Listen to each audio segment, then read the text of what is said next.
Certaines personnes quittent notre vie. Et pendant longtemps, nous sommes persuadés de savoir exactement ce qui nous manque. Nous pensons regretter une personne, une voix, un sourire, une relation. Alors nous essayons d'avancer. Le temps passe. Les souvenirs deviennent moins fréquents. Le visage devient moins précis. Et pourtant, quelque chose continue de revenir. Quelque chose qui ne disparaît pas. C'est souvent à ce moment-là qu'une question étrange apparaît. Et si ce n'était pas elle qui te manquait? Souvent, cela commence par un détail.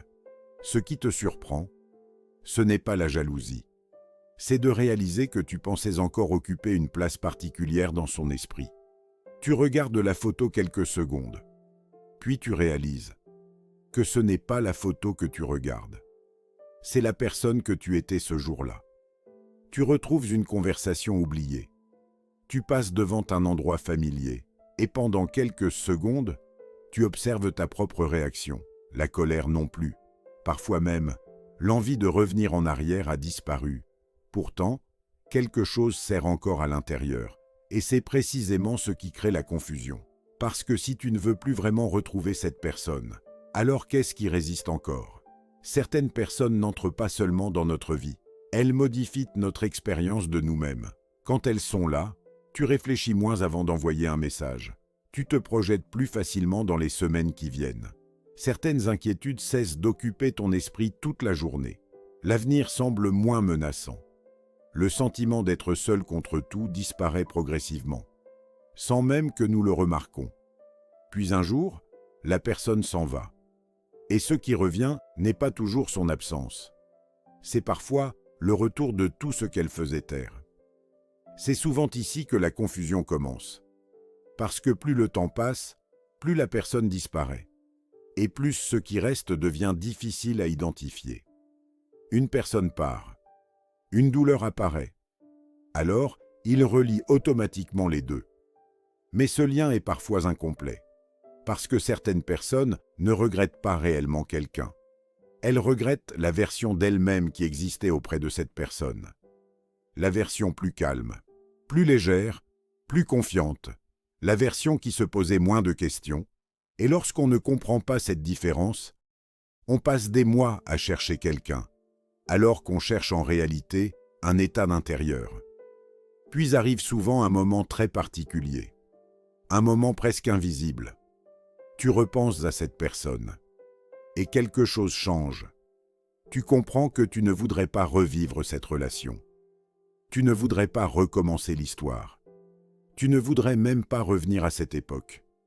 Et pourtant, une émotion est encore là.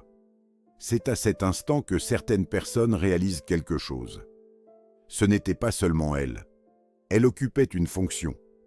Elle rendait certaines peurs silencieuses. Elle donnait un sens particulier à certaines journées.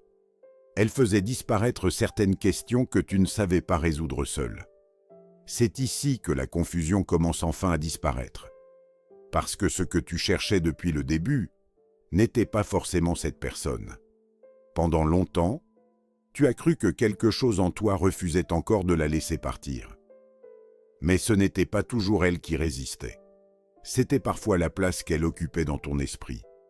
Et parfois, la place que tu pensais encore occuper dans le sien. C'est pour cela que certaines nouvelles font encore réagir. Pas parce que tu veux revenir, pas parce que tu l'aimes encore comme avant, mais parce qu'elle te rappelle qu'une place a disparu. Une place que tu pensais acquise, jusqu'au jour où elle a disparu. Et lorsque tu comprends cela, quelque chose change. Tu cesses progressivement de chercher la personne. Parce que tu comprends enfin que ce n'est pas elle que tu cherchais.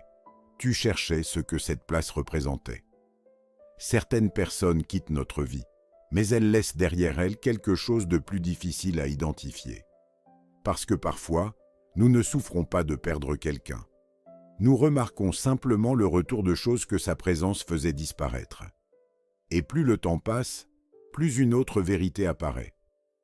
Certaines personnes ne nous manquent plus vraiment, mais nous continuons parfois à regretter la place qu'elles occupaient dans notre monde, ou la place que nous occupions dans le leur. Puis un jour, quelque chose devient évident. Ce n'était pas elle, ce n'était même pas seulement la relation. C'était la personne que tu devenais quand elle était là, et la place que cette version de toi occupait dans le monde. C'est souvent cela qui reste le plus longtemps. Pas la personne. La place qu'elle occupait et la place que tu croyais encore occuper.